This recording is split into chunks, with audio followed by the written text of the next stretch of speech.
àánú ọlọ́run ó ju tọmọ èèyàn lọ. Ǹjẹ́ ẹ mọ Ayin Vera, arábìnrin tí wọ́n sọ wípé ó ṣe ìjẹ́rìí nínú ìjọ Dunamis, ẹni tí pásítọ̀ Paul Enenche dá lọ́wọ́ dúró pé kó dákẹ́ ẹnu ẹ̀, àwọn ò nígbàgbọ́ wípé irú ẹ̀rí tó jẹ́ òní jẹ́ òótọ́, kí ni tó fà dé abájọ. Nínú èrò ti pásítọ̀ Paul Enenche, ó nígbàgbọ́ wípé arábìnrin tí òun ti mọ̀ ti pẹ́ yìí, òun ò rí kó fìgbà kan gbààyè pé òun lọ sílé ẹ̀kọ́, ṣùgbọ́n ilé ẹ̀kọ́ alẹ́tìlẹ́ National Open University náà ni arábìnrin ọ̀hún ti kàwé gboyè, ó sì gba oyè gẹ́gẹ́ bí onímọ̀ nípa òfin.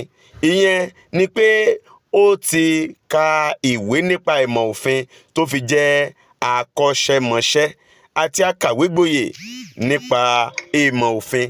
Nígbà tí arákùnrin ọ̀hún béèrè ọ̀rọ̀ lọ́wọ́ ẹ̀ wípé irú oyè wo ló gbà jáde, pẹ̀lú ayọ̀ lọmọbìnrin ọ̀hún fi sọ pé BSc Law. Èyí àrà èyí, kí ni jẹ́ BSc Law?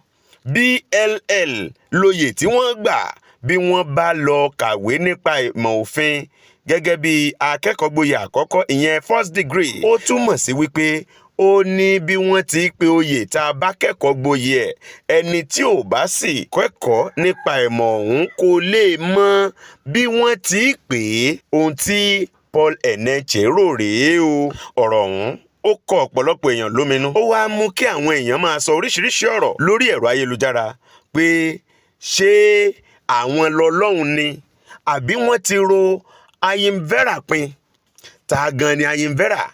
Ayin Vera, ọ̀rẹ́ Mr Ibu, òṣèré tíátà tó dolóògbé láìpẹ́ yìí. Òṣìṣẹ́ ọlọ́pàá ni o, òṣìṣẹ́ iléeṣẹ́ ọlọ́pàá Nàìjíríà, abiyamọ sì ni pẹ̀lú. Pàtàkì ẹ̀rí arábìnrin ọ̀hún ni pé kò sí ẹnì kankan ní ìdílé ìyá àti bàbá òun tó kẹ́kọ̀ọ́ gboyè rí. Èyí tí wọ́n kà tó pọ̀ jù náà ni ti girama. Ká tó wí ká tó fọ̀. Nígbà tí ìròyìn ọ̀hún gorí ẹ̀rọ ayélujára, pásítọ̀ Paul Enenche, senior pastor àlùfáà àgbà ti ìjọ Dunamis, ó jáde. Ó ní kì í ṣe wípé òun mọ̀ọ́mọ̀ fẹ́ yẹ̀yẹ́ arábìnrin ọ̀hún, ṣùgbọ́n ó ní ẹnu aráyé lẹ́bọ. Òun ò fẹ́ kí wọ́n máa sọ nígboro wípé àwọn èèyàn ń jẹ́rìí èké nínú ìjọ òun, ló fà á tí òun fi kí ọ̀rọ̀ yẹn mọ́ lẹ́nu pé bẹ́ẹ̀ kọ́ ni wọ́n ti wí, kí wọ́n mọ̀mọ́ fojú aláìmọ̀kànmọ̀kàn wo gbogbo wa. Ìbàjẹ́ dẹwà adíá fún odídẹrẹ́, nígbà tó máa ráyé depo sí i lára, níṣe ni kinní ọ̀hún túbọ̀ rẹwà sí i. Ayin Vera, arábìnrin tó jẹ́rìí, tó dàbí ẹni pé wọ́n yẹ̀yẹ́ rẹ̀ níwájú gbogbo èèyàn.